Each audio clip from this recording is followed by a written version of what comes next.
where does Vipaka and Kamma begin? Maybe you can speak a bit about it. Vipaka and Kamma. Vipaka is the effect. Vipaka. So Kamma starts first. Kamma starts, it starts from the mind again. Mano pubbangama dhamma, mano setta, manomaya. So everything starts from the mind first. So kamma. So kaya kamma, vachi kamma, mano kamma. There are three again. Kaya, vachi and mano. Kaya is the actions. Vachi are the words. And the mano are the thoughts. So those are the kamma. And there is something called karma and karma pata. So karma pata is like karma patayak is like a route. So it has to complete the route in order for you to get the vipaka back. So for example, for killing an animal, there are 5 things that needs to happen in order for you to get the vipaka for killing an animal, right? The first one is it has to be it has to have a life, right? That person who's killing has to know that he is live, right?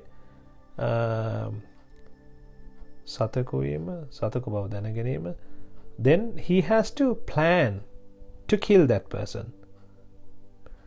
And then and then because of that plan, that animal has to be as a result of that plan, the animal has to die. And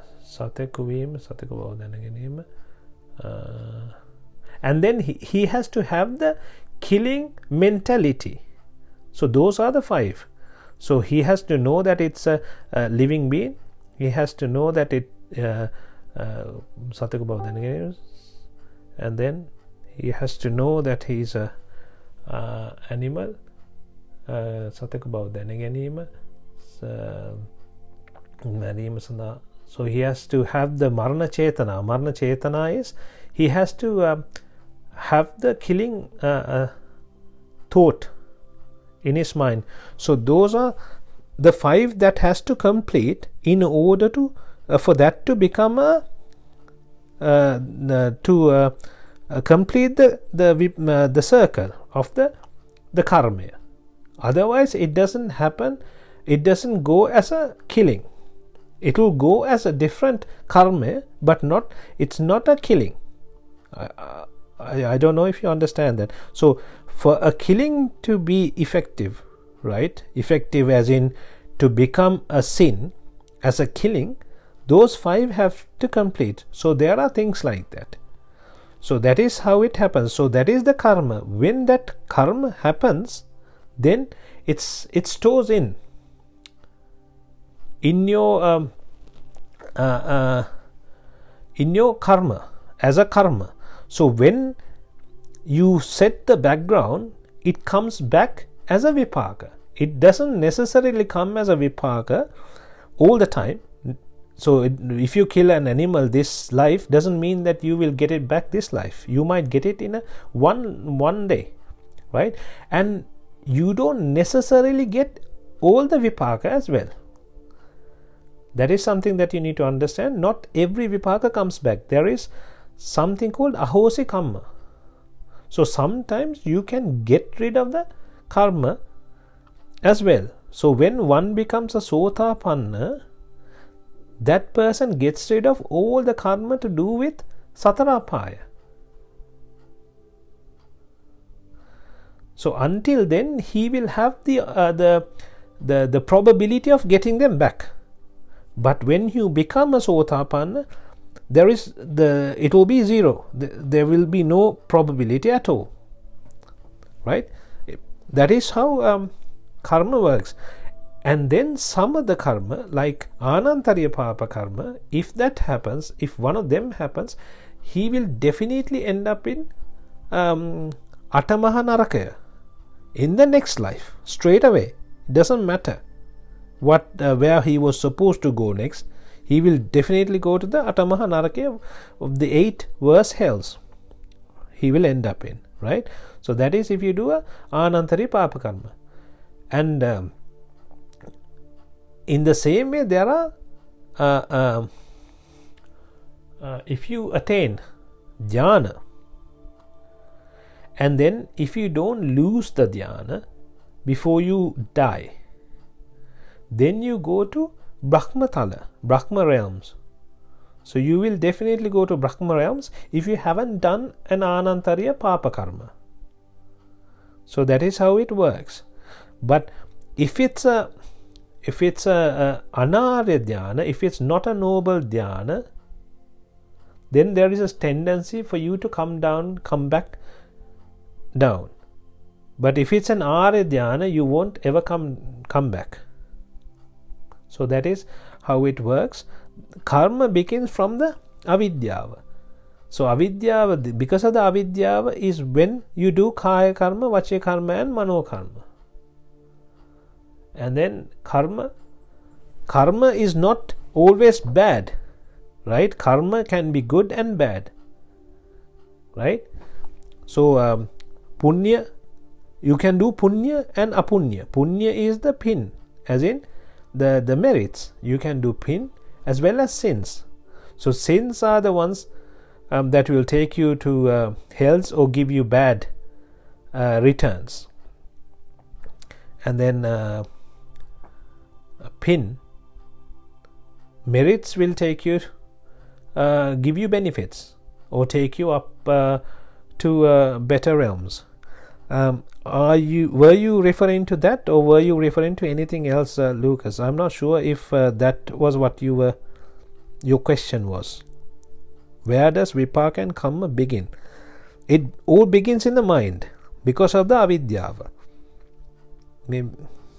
So when you get rid of the avidyava, then there won't be any Vipaka or Karma from there, right?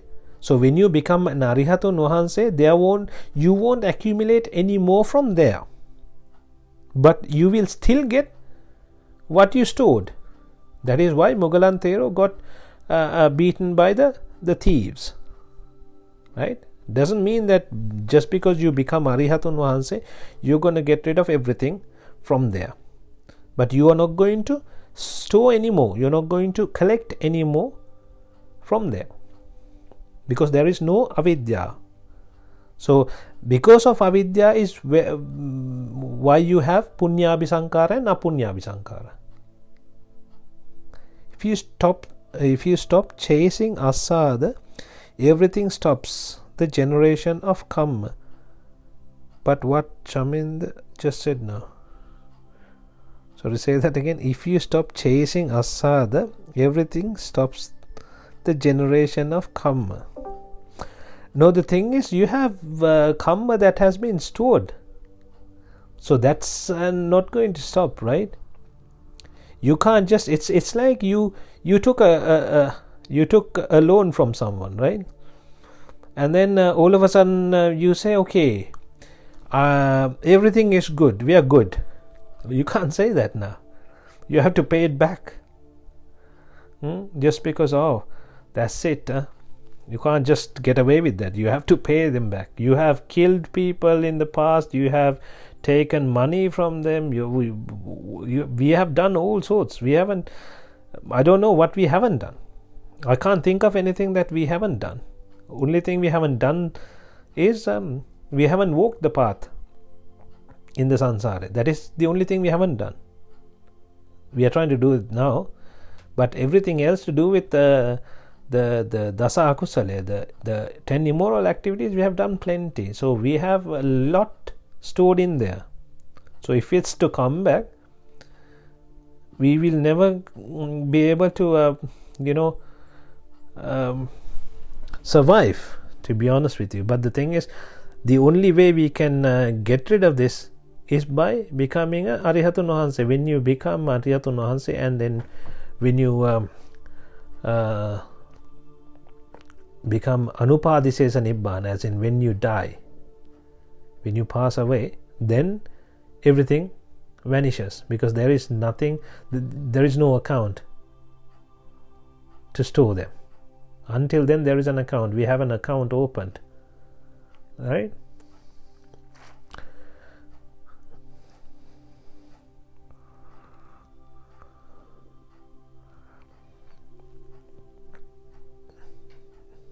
Is that enough explanation, Lucas? I don't know. My question was regarding experiencing Sapa Vipaka and the Tanha Upadana and Karma creation. Sapa Vipaka. Sapa Vipaka comes as Vipaka. So you're talking about Vipaka. Vipaka comes as a result of what you have done before. But the thing is, Sapa Vipaka, even Arihatun Wahanse gets Sapa Vipaka. The problem is, here with Sapa Vipaka you attach lustfully. That is the problem. Then you create another karma along with it. Say for example, you get I don't know if it's good to use this, but I will use this. You get to no, I'll use a different example actually. You get to eat a lot of things. You can apply this to anything, Christian. So you get to say for example, you get to eat a lot of really nice things for free. So then what you can do is you can just eat it and leave it as it is, right? But another person, what he can do is be so proud and increase the ego, thinking, see, I get everything for free, see, this because of me. Then he's creating another karma on top of that, being lustfully attached, being attached with it, right? You just take it, what you're given, that's fine. Even the Tathagatan Wahanse got given so many things, right? And all the Arihatun Wahanse, they got so many things, but they didn't attach with anything. Even if they lose something, they wouldn't bother. But for us, if we were to get a lot of things, we'll be so happy, and all of a sudden if they stop it, we'll be angry. So that is where the problem is. So Vipaka, you should know, okay, this is Vipaka, and then when you get bad, you have to see that as Vipaka as well. Oh, I'm getting the Vipaka, bad Vipaka now. I got the good Vipaka, now I'm getting the bad Vipaka. So you need to be aware of these are all Vipaka. Whatever comes as Vipaka, that's fine. So, and another thing what you can do is, this is a Samyak Prayoga. This is something that you can do to get good Vipaka actually. When you do meditation, after you doing your meditation, what you can pray thinking that all the good Vipaka to come to you. Like sometimes when you create an energy board around you, right? Like that, you wish for all the ping Vipaka, the merits to come back to you, and then it'll make your life easy. So that is something that you can do after meditation, because you're doing a great thing. Meditating is one of the greatest things that you can do, and that will give you so much merits. You can't count the number of merits you get by concentrating on anicca, dukkha, anatta. That is one thing that you can do to get unlimited number of merits. So after doing meditation, if you can think of something saying, I want all the merits to come, and I want to enjoy the merits or the Vipaka, then it will eventually come, it will create the surrounding for you to benefit from the merits. That is something that I have heard. So it will be beneficial for you if you do that.